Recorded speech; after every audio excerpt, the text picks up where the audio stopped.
Efesus 3 ayat 1 sampai 13. Mari kita baca bersama-sama. 1, 2, ya.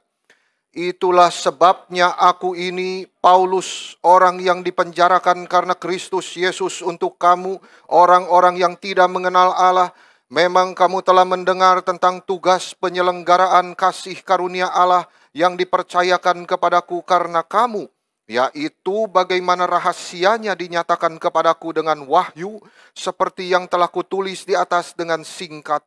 Apabila kamu membacanya, kamu dapat mengetahui daripadanya pengertianku akan rahasia Kristus, yang pada zaman angkatan-angkatan dahulu tidak diberitakan kepada anak-anak manusia, tetapi yang sekarang dinyatakan di dalam roh kepada rasul-rasul dan nabi-nabinya yang kudus, yaitu bahwa orang-orang bukan Yahudi, karena berita Injil turut menjadi ahli-ahli waris dan anggota-anggota tubuh dan peserta dalam janji yang diberikan dalam Kristus Yesus. Dari Injil itu, aku telah menjadi pelayannya menurut pemberian kasih karunia Allah yang dianugerahkan kepadaku sesuai dengan pengerjaan kuasa-Nya. Kepadaku yang paling hina di antara segala orang kudus, telah dianugerahkan kasih karunia ini untuk memberitakan kepada orang-orang bukan Yahudi kekayaan Kristus yang tidak terduga itu, dan untuk menyatakan apa isinya tugas penyelenggaraan rahasia yang telah berabad-abad tersembunyi dalam Allah yang menciptakan segala sesuatu, supaya sekarang oleh jemaat diberitahukan pelbagai ragam hikmat Allah kepada pemerintah-pemerintah dan penguasa-penguasa di sorga, sesuai dengan maksud abadi yang telah dilaksanakannya dalam Kristus Yesus Tuhan kita. Dia kita beroleh keberanian dan jalan masuk kepada Allah dengan penuh kepercayaan oleh iman kita kepadanya. Sebab itu aku minta kepadamu supaya kamu jangan tawar hati melihat kesesakanku karena kamu, karena kesesakanku itu adalah kemuliaanmu. Puji Tuhan. Saudara-saudara, di dalam bagian yang singkat ini Paulus sudah berbicara tentang rahasia 3 kali banyaknya. Rahasia, rahasia, rahasia. Di ayat ketiga, jikalau saudara memperhatikan, bagaimana rahasianya dinyatakan kepadaku. Lalu di ayat keempat, sekali lagi, pengertianku akan rahasia Kristus. Dan ayat ke-9, tugas penyelenggaraan rahasia yang telah berabad-abad tersembunyi di dalam Allah. Paulus sudah mengerti rahasia itu, yaitu Kristus sendiri, Injilnya. Dan itu telah dinyatakan kepada kita sekarang, dan ia ingin mengerti bagaimana di dalam Kristus yang sudah mempersatukan orang Yahudi dan bukan Yahudi, oleh darahnya mengampuni dosa-dosa kita juga. Rahasia itu ada di dalam Kristus. Paulus berkata di ayat ke-6, di dalam Dia kita menjadi ahli-ahli waris, menjadi gereja, itu bahasanya Paulus. Ahli waris, gereja, dan berbagian di dalam janji, dan terakhir di dalam Dia kita punya jalan masuk kepada Allah. Ayat 12, luar biasa. Saya ingin mengajak kita merenungkan tentang rahasia di dalam Kristus ini, di dalam 3 aspek, saudara-saudara. Yang pertama, yaitu rahasia menghadapi penderitaan. Paulus di ayat pertama menulis begini.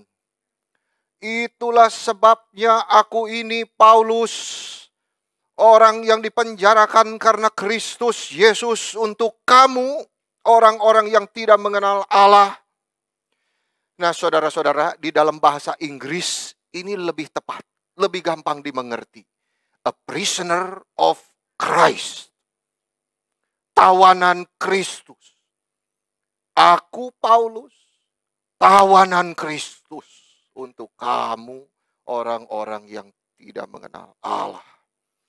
Dia menulis surat ini di penjara Roma, di bawah otoritas Kaisar Romawi yang namanya Nero. Tetapi yang indahnya, saudara-saudara, dia tidak berkata, aku Paulus tawanan Nero. Padahal secara manusia dia bukan orang yang dipenjarakan oleh Kristus, tapi oleh Nero. Ini rahasia orang yang sudah di dalam Kristus. Paulus malah bermegah. Dia berkata, aku Paulus, orang yang dipenjarakan karena Kristus. Dia tidak memikirkan secara manusia. Dia percaya kepada kedaulatan Allah. Itu sebabnya dia menyebut dirinya tawanan Kristus Yesus. Aku seorang tawanan Kristus. Paulus begitu yakin bahwa di dalam Kristus seluruh hidupnya yang penuh perjuangan dan pergumulan itu, termasuk pemenjaraannya saat itu, semua berada di bawah kehendak Kristus. Itu yang luar biasa, saudara-saudara. Itu yang disiratkan di ayat pertama itu.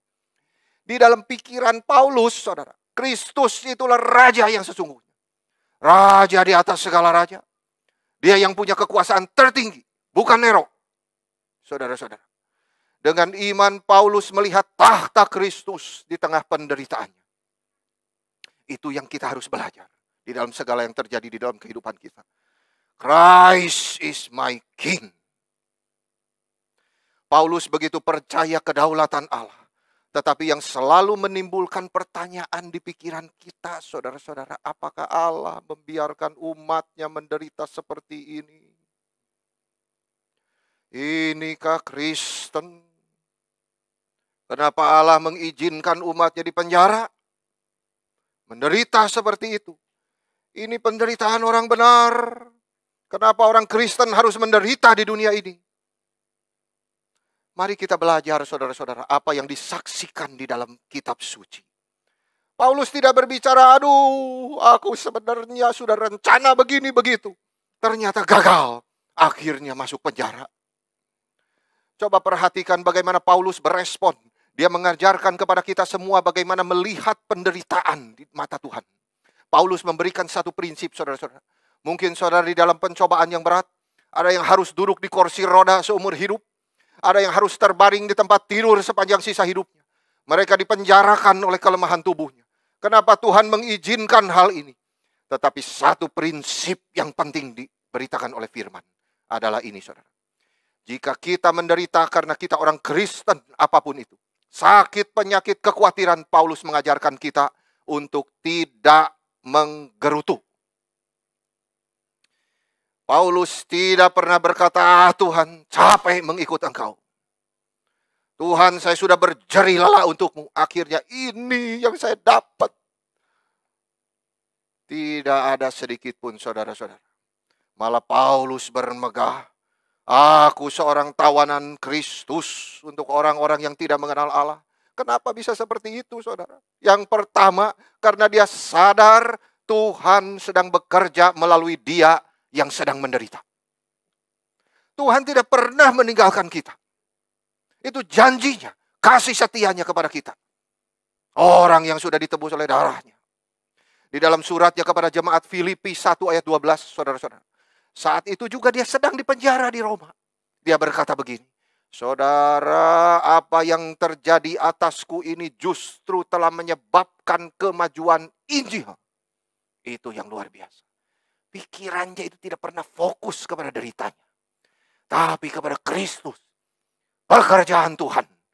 Kepada hal yang besar. Global. Saudara-saudara. Paulus yakin bahwa dia tidak sia-sia menderita untuk Kristus. Meskipun sampai mati di bawah pemerintahan Nero. Itu yang akhirnya dia alami. Dia dipenggal kepalanya. Tetapi imannya begitu teguh. Dia bersuka cita. Dia menasihatkan kita bersukacitalah senantiasa. Itu di penjara. Karena penderitaannya itu dipakai Tuhan untuk kemajuan penyebaran Injil. Kekuatan untuk tetap menyanyi di tengah derita seperti itu tidak bisa dibeli oleh uang, saudara-saudara. Itu semangat kekristenan yang diturunkan kepada kita dari gereja mula-mula. Yang tidak akan pernah mati. Karena kuasa Kristus itu bekerja di dalam diri kita. Yang kedua, saudara-saudara, kitab suci selalu mengajarkan prinsip yang sama. Firman Tuhan berkata kepada Petrus, di dalam melalui Petrus, saudara-saudara yang kekasih, janganlah heran akan nyala api siksaan yang datang kepadamu sebagai ujian. Tetapi sebaliknya bersukacitalah di dalam penderitaan Kristus. Saudara perhatikan, sukacita orang Kristen dan derita itu selalu harmonis. Itu bukan kontradiksi. Karena kita mempunyai harapan ke depan. Orang Kristen bukan putus asanya. Tidak, saudara. Tetap harapan berharap. Harapan diberikan. Karena apa, saudara? Supaya kamu juga bisa bergembira dan bersuka cita waktu Kristus menyatakan kemuliaannya. Itu akhir hidup kita. Kita sudah membahas minggu demi minggu bagaimana kita diyakinkan akhir hidup kita bersama Tuhan. Itu sebabnya firman Tuhan berkata, kalau kamu menderita demi Kristus, bersukacitalah. Karena ada hari depan. Ini iman Kristen. Iman yang menembusi awan gelap, melihat tangan Tuhan terus menyertai kita. Inilah sama dengan apa yang diajarkan oleh Paulus di dalam bagian ini. Di akhir dia berkata, jangan tawar hati, ayat ke-12 itu. Aku dipenjarakan karena Kristus, tetapi lihatlah kemajuan Injil dan kemuliaan yang menantiku. Aku tidak perlu menggerutu, aku mampu bersuka cita karena Kristus senantiasa menyertai aku. Aku dipenjarakan karena Kristus. Paulus berbangga bisa mengikuti jejak kaki Kristus. Kenapa dia dipenjara? Dia memberitahu kita alasannya. Aku bukan tawanan biasa, tetapi tawanan Kristus. Bukan karena pemerintahan Romawi berkuasa. Kalau aku dipenjarakan karena aku menganiaya, justru aku tidak akan berada di penjara ini. Itu yang dulu aku kerjakan. Tetapi sekarang justru aku bebas mengerjakan kehendak Tuhan. Tawanan Kristus. Bahkan aku melayani Kristus seperti orang gila. Dia saksikan sendiri kepada jemaat Korintus. Aku berjeri lelah, sering di dalam penjara, sering hampir mati, di darat kapal karam, kelaparan, kedinginan. Tetapi meski menurut manusia, saudara, kita pikir hidup seperti itu sangat tidak bahagia.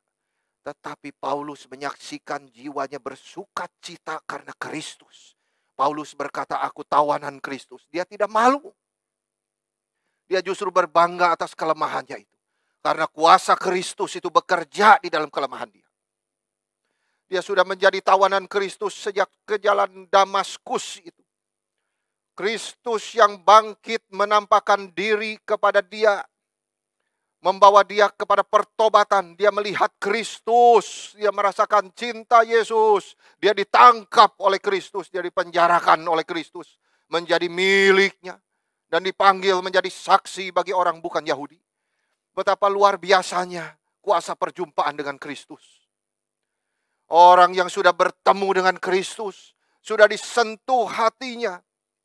Maka hatinya itu tidak bisa dipenjara oleh derita fisiknya. Tetapi terus menerus seumur hidup menyangkal diri, memikul salibnya. Paulus menuliskan di dalam Filipi 1 ayat 29, sebab kepada kamu dikaruniakan bukan saja untuk percaya kepada Kristus, melainkan juga untuk menderita untuk Dia. Kuasa Kristus menjadi kekuatan bagi gereja dari awal. Mereka dianiaya, diberi kepada singa, dibakar, mereka tetap bernyanyi. Mereka tetap memuji Tuhan sampai mati wajahnya tersenyum. Nero kagetnya luar biasa, saudara-saudara, sampai menjadi gila melihat kejadian itu. Betapa besarnya kuasa Tuhan kita. Sampai hari ini. Kita melihat akhir dari orang-orang yang mati karena Kristus. Saudara bisa membaca buku martir dari Fox. F-O-X-E, Fox. Itu kumpulan daripada para martir. Mulai daripada Yesus, para rasul, lalu gereja mula-mula terus sampai hari ini. Orang yang dianiaya karena nama Yesus terus berdiri. Kasih setia Tuhan menguatkan mereka. Hati kita disentuh ketika membaca buku itu, saudara-saudara. Orang Kristen ditantang untuk berkorban demi Injil. Menjadi martir itu tidak selalu harus mati bagi Kristus, saudara-saudara. Tetapi justru hidup bagi Kristus. Itu yang lebih susah. Hidup bagi Kristus. Bagaimana di tengah penderitaan tetap memuji Tuhan. Itu yang dikerjakan semua martir. Seumur hidup Paulus dia begitu berani bicara kebenaran. Jikalau dia play safe, dia tidak akan dipenjara, saudara-saudara.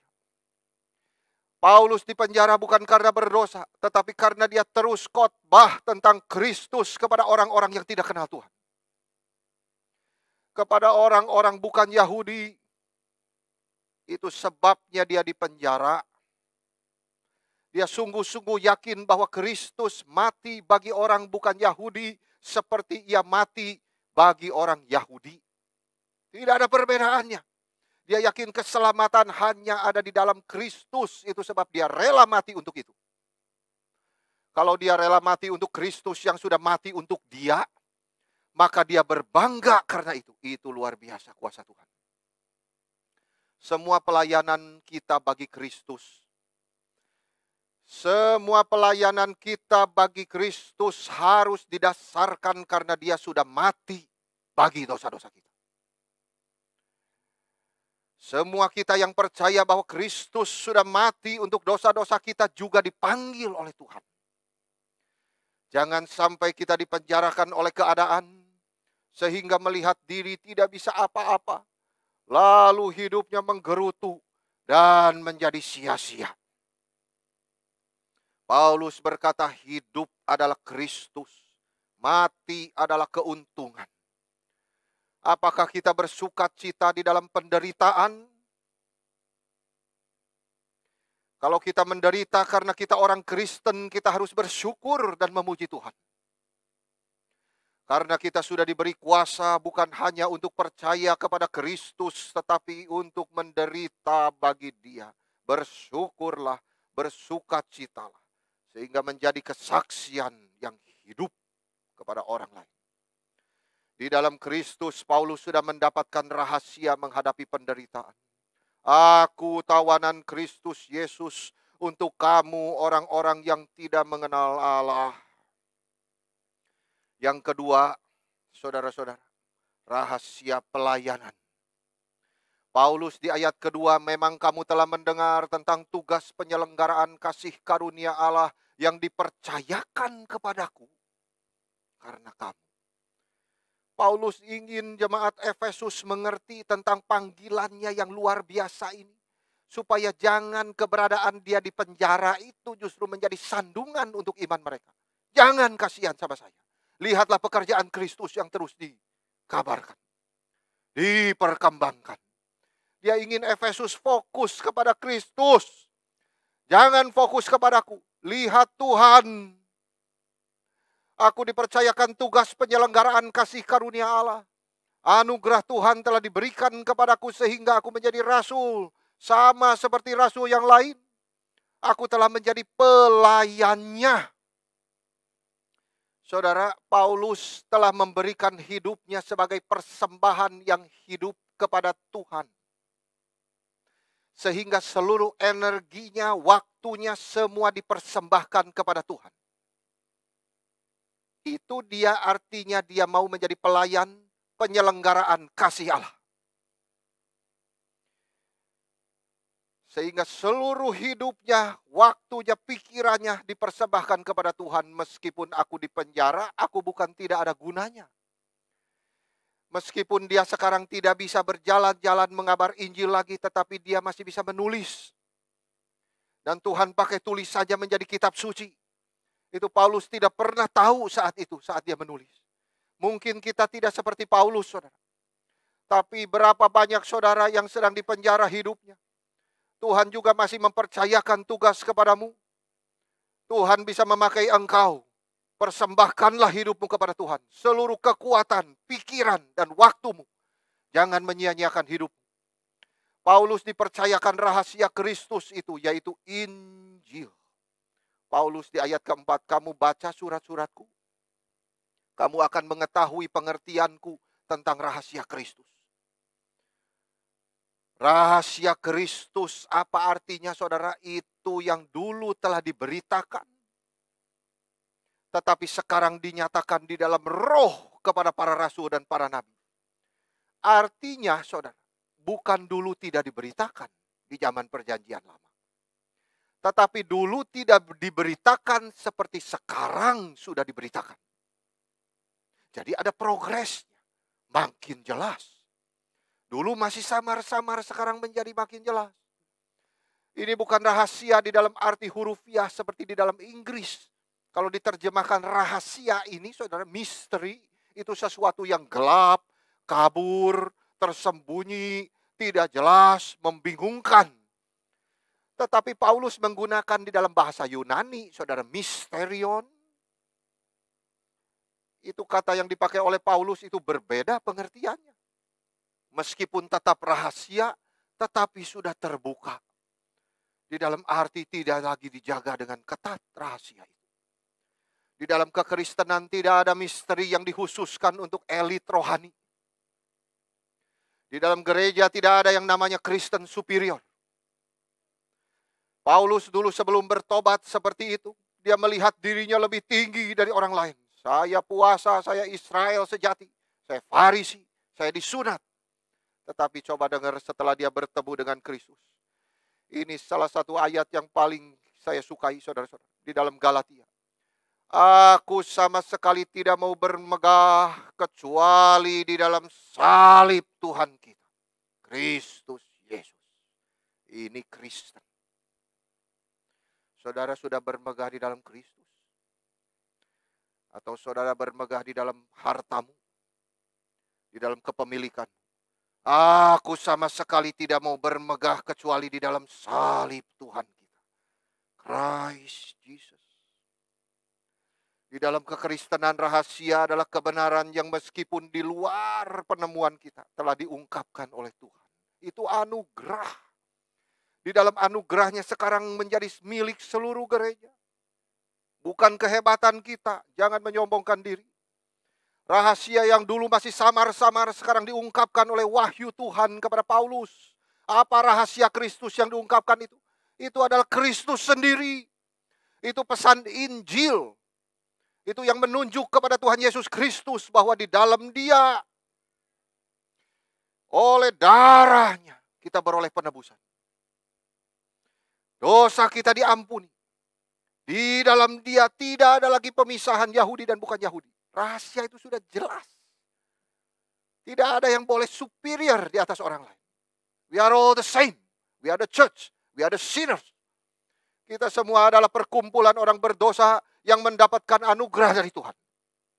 Itu sebab kebanggaan kita haruslah salib Kristus. Rahasia itu sudah dinyatakan, sekarang semua orang percaya boleh menikmati hak yang sama di dalam Kristus. Yaitu oleh darahnya kita dipersatukan dengan Kristus. Dan dipersatukan dengan sesama orang percaya menjadi satu tubuh. Inilah Injil itu.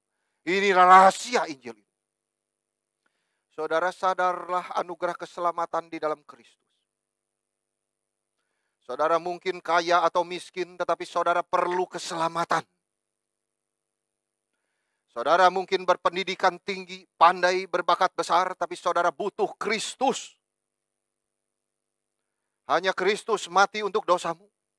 Di atas dasar inilah saudara mengerjakan segala sesuatu.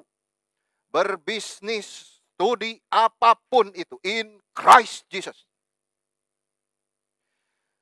Karena di dalam Dia segala hidup kita menjadi bermakna, memiliki arah yang jelas semua bagi kemuliaan Kristus. Alangkah cilakanya kalau di dalam hidup kita tidak ada arah, saudara. Apa yang kita punya ini? Kalau hidup tidak ada arah yang jelas. Saudara-saudara coba lihat bagaimana Paulus menjelaskan tentang kita sebagai orang-orang bukan Yahudi yang dianugerahi keselamatan di ayat ke-6. Orang-orang bukan Yahudi karena berita Injil ini, termasuk kita semua, turut menjadi ahli waris, anggota tubuh, dan peserta dalam janji yang diberikan dalam Kristus Yesus. Orang-orang bukan Yahudi sama-sama menjadi ahli waris, berarti di dalam Kristus, semua janji yang diberikan kepada bangsa Yahudi, diberikan juga kepada kita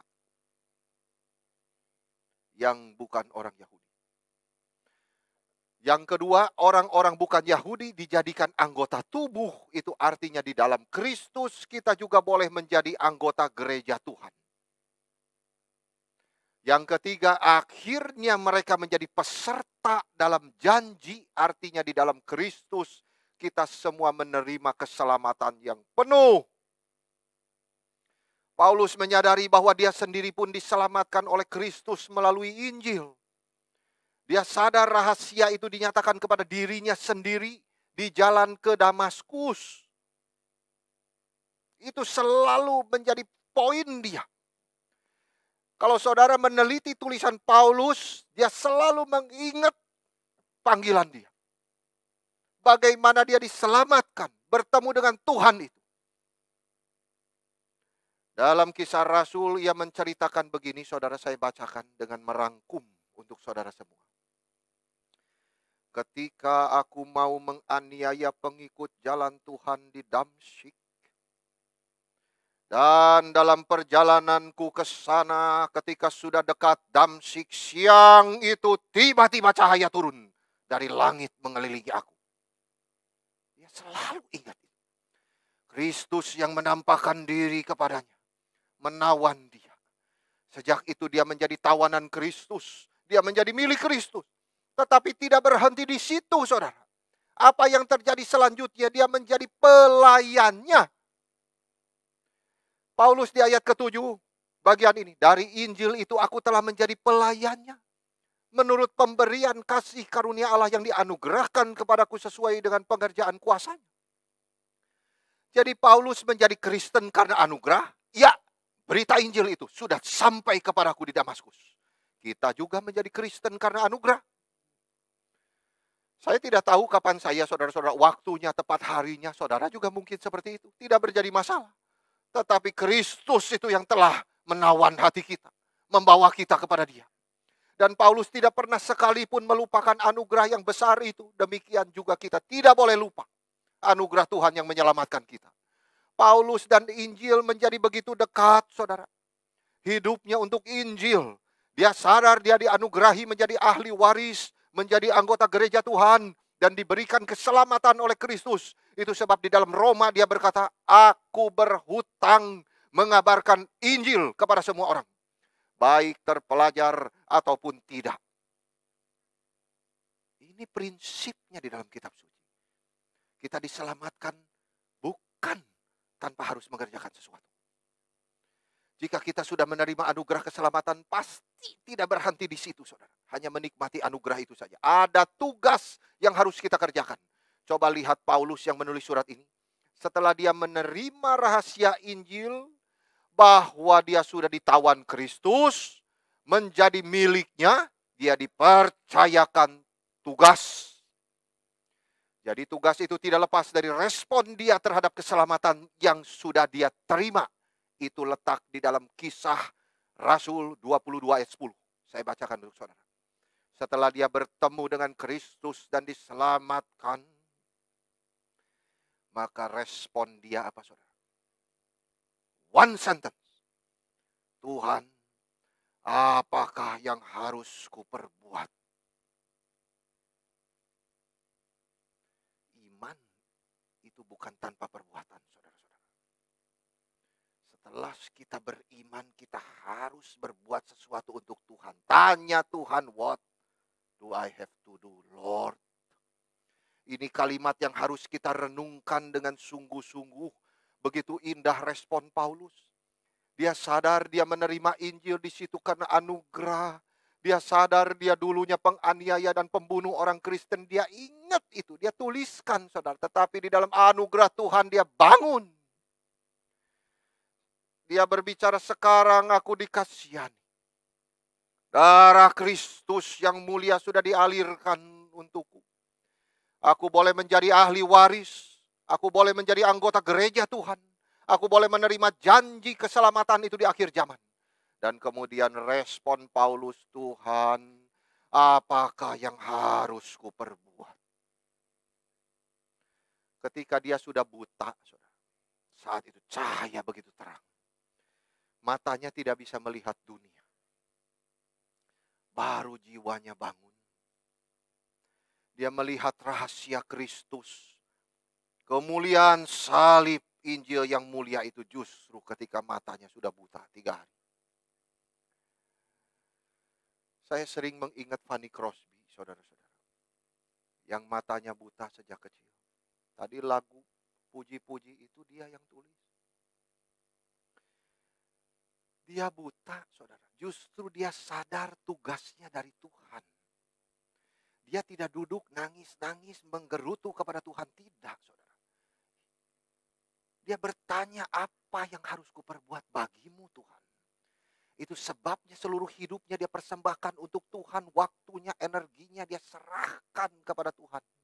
Menjadi persembahan yang hidup sampai dia menulis 8.000 lagu. Itu melampaui imajinasi kita, saudara. Kita yang matanya celik pun belum tentu bisa tulis lagu begitu banyak. Menjadi berkat begitu besar bagi gereja-gereja Tuhan. Saudara tahu salah satu yang sering kita nyanyi, lebih dekat padamu yang telah mati bagiku.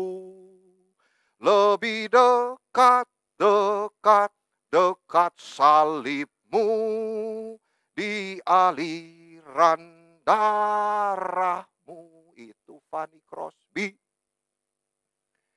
Selalu kepada Kristus yang dia banggakan.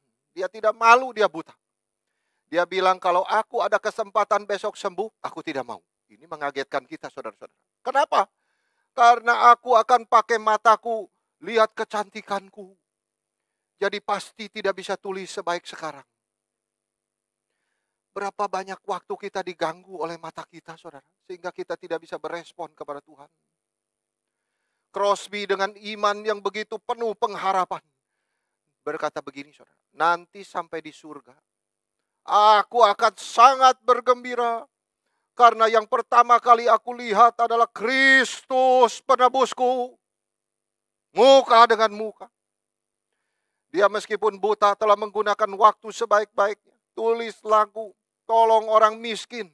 Apa saja yang dia dibebankan oleh Tuhan. Dia adalah orang yang bertanya, Tuhan, meskipun aku buta, apa yang harus kuperbuat? Dan anugerah Tuhan diberikan kepada dia. Paulus berkata setelah matanya buta baru dia sadar dan bertanya, apa yang harus kuperbuat Tuhan? Dan Tuhan menjawab dia, bangkitlah dan pergilah ke Damsyik. Di sana akan diberitahukan kepadamu segala sesuatu yang ditugaskan kepadamu. Paulus menerima anugerah keselamatan untuk mengerjakan tugas dari Tuhan. Ini yang menjadi prinsip kitab suci dan menjadi contoh bagi kita semua. Saudara, jangan tunggu sampai sudah sakit baru sadar. Kita tidak boleh terbiasa memberi yang sisa kepada Tuhan. Waktu yang sudah sisa, ngantuk-ngantuk, sudah capek, baru doa. Baru baca firman. Pagi hari ketika saudara seger, buka firman Tuhan. Meditate. Kita sudah diselamatkan menjadi anggota gereja Tuhan. Dan kita satu hari akan menikmati janji Tuhan mendapat tubuh kemuliaan dan hidup bersama Dia. Itu anugerah yang besar sekali. Tetapi apakah saudara pernah bertanya kepada Tuhan, Tuhan, apa yang harus aku kerjakan? Apa tugasku dalam sisa hidupku, Tuhan? Semua orang yang sudah menerima keselamatan Tuhan pasti responnya sama. Para nabi, para rasul, semua orang kudus. Paulus di ayat ke-7, aku telah menjadi pelayannya. Karena pengalaman di Damaskus itu. Untuk memberitakan kekayaan Kristus, yaitu Injil itu. Paulus menjadi pelayan Tuhan. Dan fokus hidupnya adalah Injil. Saudara, pasti tidak semua kita dipanggil menjadi hamba Tuhan full time. Saya tahu itu. Tuhan juga tahu itu, saudara.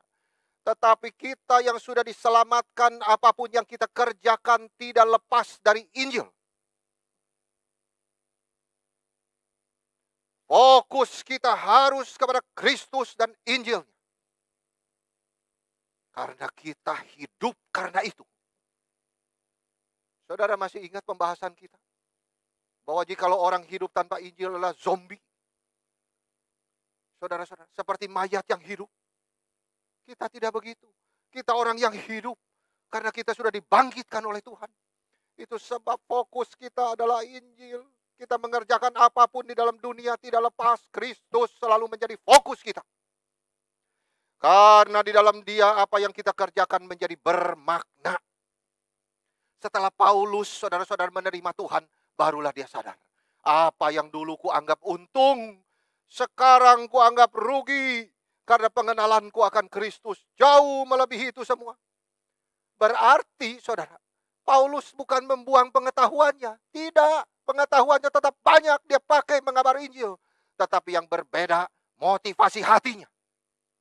Everything for God, for His glory. Christ glory. Apa bakat yang Tuhan berikan kepada saudara? Pakai untuk kemuliaan Tuhan. Tidak boleh kita egois untuk diri sendiri. Saudara-saudara, itu orang yang mengerjakan tugas pelayanan Injil. Dimanapun selalu Kristus dibesarkan. Anugerah Kristus. Bukankah sama dengan kita semua? Apakah sadar kita ketika kita masih berdosa, Tuhan sudah mati untuk kita? Itu cinta Tuhan begitu besar untuk kita semua. Dan itu harus membuka, dan itu sendiri membukakan rahasia pelayanan kepada kita. Siapapun yang sudah diselamatkan harus melayani Tuhannya. Saudara-saudara, jangan merasionalisasikan dengan doktrin ini itu. Sehingga menutupi dirimu, sehingga akhirnya merasa diri aman, dan saya tidak perlu melayani Tuhan di gereja. Saudara-saudara, renungkan sendiri firman Tuhan hari ini. Saudara datang kepada Tuhan, di hadapan Tuhan yang sudah mati bagi dosamu, tanya kepada Tuhan, apa yang harus aku kerjakan Tuhan? And God will answer. Sama seperti Paulus, kita juga dipercayakan tugas masing-masing kita. Dan tugas itu tidak pernah lepas dari Injil. Pikiran orang Kristen harus berbeda dengan pikiran dunia. Perasaan, perkataan orang Kristen beda dengan dunia. Karena pikiran, perasaan kita di dalam Kristus. Apa yang sudah diajar dan diteladankan oleh Rasul, kita ajarkan dan teladankan lagi kepada orang lain. Termasuk kepada anak-anak kita. Manusia tidak pernah diselamatkan karena dilahirkan. Karena menikah, tidak pernah, saudara. Manusia diselamatkan oleh Kristus melalui Injil. Sudahkah saudara menyampaikan kepada anak-anakmu? Injil keselamatan hanya di dalam Kristus Yesus. Di dalam Kristus, Paulus sudah menyadari rahasia pelayanan. Kabarkanlah Injil itu kepada orang-orang yang dipercayakan Tuhan di pinggir saudara. Setiap hari ada di situ. Untuk apa dia ada di situ? Untuk saudara menyatakan Injil kepada mereka. Itu poinnya. Saudara mungkin tidak dipanggil membaca traktat di pinggir jalan. Tetapi orang-orang yang sudah dipercayakan itu kepada saudara. Share the gospel. Karena saudara sudah diselamatkan oleh Tuhan melalui Injil itu. Di dalam Kristus, Paulus sudah menyadari rahasia pelayanan. Yaitu Kristus yang sudah mati menyelamatkan dia. Dan dia berespon dengan setia. Dengan rendah hati. Tidak digentarkan oleh apapun. Mari kita ikuti jejak kakinya yang sudah mengikut Yesus. Yang ketiga terakhir, saudara-saudara, adalah rahasia ketenangan. Rahasia menghadapi penderitaan. Saudara-saudara, rahasia pelayanan dan rahasia ketenangan. Ayat ke-9 Paulus berbicara, dan untuk menyatakan apa isinya tugas penyelenggaraan rahasia yang telah berabad-abad tersembunyi di dalam Allah. Yang menciptakan segala sesuatu. Tuhan yang menciptakan segala sesuatu termasuk dunia ini. Dan segala isinya semuanya milik Tuhan. Dia menciptakan dunia ini indah pada awalnya. Tetapi sejak dosa masuk, semua penderitaan muncul. Ini akibat manusia memilih mendengar setan. Tetapi yang indah adalah Paulus di awal surat ini, yaitu bahwa Allah merencanakan akan mempersatukan segala sesuatu di bawah Kristus. Waktunya sudah ditetapkan Tuhan sendiri. Rahasia ini sudah dinyatakan kepada Paulus, bahwa nanti di akhir zaman, segala lidah akan mengaku Kristus yang sudah mati dan bangkit itu adalah Tuhan bagi semua. Tugas penyelenggaraan rahasia yang telah berabad-abad tersembunyi di dalam Allah adalah Kristus sendiri. Paulus di dalam Kolose 1 ayat 26. Rahasia yang tersembunyi dari abad ke abad sekarang dinyatakan kepada orang-orang kudusnya, yaitu Kristus sudah ada di tengah-tengah kamu. Injil yang sudah dinyatakan kepada kita. Inilah pesan Injil kepada dunia yang berdosa. Manusia terima atau tidak, Kristus adalah Tuhan. Dia adalah juru selamat dunia ini. Tidak ada harapan yang lain di luar Kristus. Kristus adalah satu-satunya harapan bagi dunia yang gelap ini. Paulus di ayat ke-11, sesuai dengan maksud abadi yang telah dilaksanakannya di dalam Kristus Yesus Tuhan kita. Hanya di dalam Kristus. Berarti tidak ada harapan di luar Kristus. Kita tidak bisa mendapat harapan di mana-mana, saudara. Di dunia ini kita mau cari di mana? Saudara mau baca buku apapun, tidak ada di sana. Pergi ke orang pinter, sama juga. Saudara akan kecewa. Hanya di dalam Kristus, karena Allah sudah menentukannya begitu. Dia hanya akan melakukannya di dalam Kristus. Itu sebabnya apapun yang kita butuhkan, saudara, ada di dalam Dia. Itu ajaibnya Tuhan kita. Kenapa kita selalu harus cari pertolongan dari luar? Apa yang kita butuhkan ada di dalam Dia. Apa yang paling kita butuhkan, saudara-saudara? Tuhan berkata, hidup itu lebih penting dari makanan. Ada orang terus khawatir hari depan, saudara. Tidak tahu hari depan makan apa besok. Tetapi saudara sadar bahwa hidup rohani itu jauh lebih penting daripada materi. Hidup dari Tuhan. Hidup yang rohani. Itu yang membawa kita kepada kekekalan. Tuhan berkata manusia hidup bukan dari roti saja, tetapi dari setiap firman yang keluar dari mulut Allah. Itu sebabnya saudara, firman Tuhan di atas mimbar itu selalu berurusan dengan jiwa manusia. Jiwa manusia yang sedang berjalan menuju kekekalan. Itu sebabnya saudara-saudara, saya tidak bisa guyon di atas mimbar. Because I know this. Saya sedang berurusan dengan jiwa manusia yang sedang berjalan menuju kekekalan. Saudara, ada tidak perasaan ini ketika saudara mengajarkan firman kepada anak-anak? Jangan melihat anak-anak itu kecil, lucu-lucu, saudara-saudara. Tapi mereka itu punya jiwa. Jiwa yang berjalan menuju kekekalan dan harus bertanggung jawab kepada Tuhan. Mata kita harus bisa menembus, melihat kepada yang tidak kelihatan itu, saudara-saudara. Barulah sense of responsibility. Harapan hanya ada di dalam Kristus. Itu sebab kalau kita berpegang kepada Kristus, hati kita tenang. Karena Kristus adalah hidup itu sendiri. Kristus memberi kita istirahat. Marilah kepadaku siapa yang berbeban berat. Ketenangan akan kuberikan kepadamu, damai sejahtera itu. Jangan takut. Dunia akan terus bergoncang, perang akan terus berlanjut. Tetapi firman Tuhan berkata, ketenangan jiwa akan kuberikan kepadamu. Damai di dalam hati kita itu. Itu yang paling penting, saudara-saudara. Dunia ini penuh penderitaan, terus akan bergoncang. Tetapi Yesus berkata, aku sudah mengalahkan dunia. Jangan khawatir, kamu yang hidup di dalam aku. Paulus di ayat ke-12, di dalam Kristus kita beroleh keberanian dan jalan masuk kepada Allah dengan penuh kepercayaan oleh iman kita kepadanya. Apa ini, saudara? Paulus bicara doa, tentang doa. Kita berani datang kepada dia. Kita tidak ditipu oleh setan. Dosamu sudah terlalu besar. Kamu tidak boleh datang lagi kepada Tuhan. Tinggalkan Tuhan. Tutup kitab sucimu. Itu tipuan iblis. Saudara-saudara. Tetapi Paulus jelas berkata di dalam firman Tuhan. Kita beroleh keberanian dan jalan masuk kepada Allah.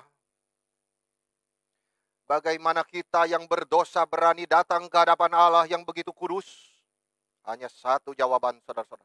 Oleh iman kepada Kristus. Tanpa Kristus kita tidak bisa berdoa kepada Allah. Justru di dalam Kristus kita berani datang kepada Dia. Berani memohon hal yang sekiranya, aduh Tuhan, hal yang sesimpel ini saya datang. Karena itu menunjukkan pertumbuhan iman kita kepada Tuhan. Tetapi di dengan iman kepada Kristus, kita yang berdosa berani datang kepada Allah. Dengan darah Kristus, pintu gerbang sorga itu terbuka bagi kita. Alangkah indahnya, saudara-saudara. Kepada siapakah undangan salib ini diberikan? Kepada orang-orang yang gagal, yang salah, yang dipenuhi rasa malu, yang letih dan putus asa. Itu undangan Tuhan diberikan. Saudara, saya ingat di satu persekutuan doa, orang duduk di sebelah pendeta. Dia bilang begini, Pak, saya takut, saya tidak bisa berdoa. Nanti pas giliran kamu doa seperti itu sama Tuhan. That is the one. Ada satu jemaat, saudara, saat perjamuan kudus itu diberikan. Pendeta berkata, barang siapa yang sudah diselamatkan, silakan berbagian di dalam perjamuan Tuhan. Jujur air mata. Tuhan, saya tidak layak menerima ini. Tuhan, saya tidak layak menerima ini. Pendeta turun dari mimbar. Dia kasih bagi. Justru kamulah yang paling layak. Tuhan melihat tuh hatinya, saudara. Tuhan tidak melihat penampilan kita yang sombongnya, yang menggembar-gembor sesuatu kehebatan diri. Tidak. Tuhan menawarkan barang siapa kepadaku yang letih, lesu, dan berbeban berat. Itulah mereka yang sadar dirinya gagal. Yang sadar aku lemah dan hina Tuhan. I come to you. With the blood of Christ. Tuhan menawarkan undangan itu yang sama. Datanglah kepadaku semua yang letih, lesu, dan berbeban berat. Aku akan memberikan kelegaan kepadamu. Beranikah saudara datang? Atau menganggap diri kuat? Paulus berkata di dalam Kristus, jalan kepada Allah sudah terbuka. Kita tidak bisa mengerjakan sendiri, itu maksudnya. Jalan sudah terbuka oleh darah Kristus. Kamu tidak bisa berusaha sendiri. Saudara tahu di dalam undangannya ini Tuhan sedang berbicara tentang orang-orang yang sudah berusaha keras menjalani kehidupan yang lebih baik. Tuhan, saya ingin hidup saya lebih baik, lebih bersih, lebih lurus. Itulah yang Tuhan maksudkan dengan letih, lesu, dan berbeban berat. Martin Luther sudah coba lakukan itu. Berpuasa, menjaga seluruh prinsip di dalam peraturan biara yang begitu ketat. Dia jalankan melebihi itu, saudara. Gagal semuanya. Tetapi yang ada di dalam anugerah, dia melihat kebenaran di dalam Kristus itu. Sama juga dengan kita. Sebelum kita melihat anugerah itu, kita terus berusaha sendiri. Mencoba menjalani kehidupan yang baik tetapi gagal. Yang kita dapat adalah kekecewaan, kegagalan yang menyedihkan. Kita lelah dan sedih. Tetapi Paulus di sini berkata di dalam Kristus kita beroleh keberanian datang kepada Allah. Itu sebabnya jika dosa menekan kita, jika suara setan mengganggu pikiran kita, kamu tidak boleh datang, kamu dosa sudah terlalu banyak.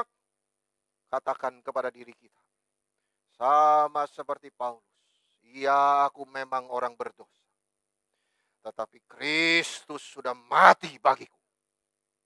Anugerah Tuhan sudah diberikan kepadaku. Kristus sudah mengampuni dosa-dosaku. Ia sudah membuka jalan dan sekarang aku berani datang kepada Allah. Bukan di atas dasar kebaikanku, tapi Kristus Yesus. Itu dasar keberanian kita. Disitulah perkataan Paulus ini menghibur kita. Di dalam Kristus jalan sudah dibuka. Kristus sudah mengundang kita kepadanya. Datanglah yang pahit hatinya, yang kecewa, yang sedih. Tuhan mengundang saudara datang kepada Dia. Paulus sudah datang. Dia sudah mendahului kita. Dan dia tidak henti-hentinya bersyukur untuk anugerah Tuhan. Dan dengan penuh kepercayaan dia menyerahkan semua beban hidupnya kepada Tuhan. Dia percayakan kepada Tuhan. Saudara-saudara, serahkan segala kekhawatiranmu kepada Tuhan. Kuncinya, percayalah kepada Dia. Jangan berpikir setelah saya serahkan, saya tidak bisa hidup hari depan saya bagaimana. Alkitab selalu serahkan dan percaya. Dua. Bukan cuma serahkan, percaya Tuhan memimpin hidupmu. Sadarilah bahwa tidak ada yang bisa memisahkan kita dari kasih Kristus. Ini ayat yang sangat menghibur kita semua, saudara-saudara. Saya bacakan untuk baik maut maupun hidup, baik malaikat-malaikat maupun pemerintah-pemerintah, baik yang ada sekarang maupun yang akan datang, atau kuasa-kuasa baik yang ada di atas maupun yang di bawah, ataupun sesuatu makhluk lain, tidak akan dapat memisahkan kita dari kasih Allah yang ada di dalam Kristus Yesus Tuhan kita. How glorious is God. Puji Tuhan. Kita tidak perlu dikuasai takut akan kematian. Saudara-saudara, tidak perlu takut magic ini itu, saudara-saudara. Kita percaya kepada kuasa Tuhan. Kasih Tuhan. Karena Allah di dalam Kristus begitu mengasihi kita. Di dalam Kristus kita datang kepada Allah, mendapat istirahat. Mendapat damai sejahtera. Ketenangan itu diberikan. Karena kita tidak lagi bermusuhan dengan Allah. Kita sudah didamaikan. Paulus sudah mendapatkan rahasia ketenangan itu di dalam hidupnya. Itu sebab di ayat terakhir yang kita baca dia berkata, jangan tawar hati. Itu dia di dalam derita. Begitu juga message ini kepada kita semua. Jangan tawar hatiku. Kenapa Tuhan? Karena aku melihat Tuhan.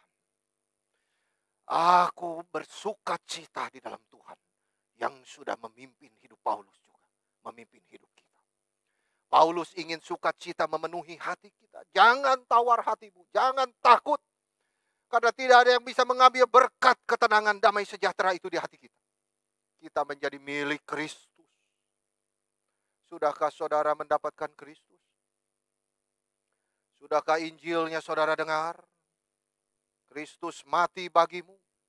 Kristus mencintaimu. Sudahkah saudara berespon? Apa yang harus kuperbuat Tuhan? Bukan supaya diselamatkan. Tetapi apa yang harus kuperbuat Tuhan membalas cintamu? Itu yang harus kita tanya. Aku mau datang kepadamu Tuhan. Berikanlah ketenangan itu di dalam jiwaku. Amin.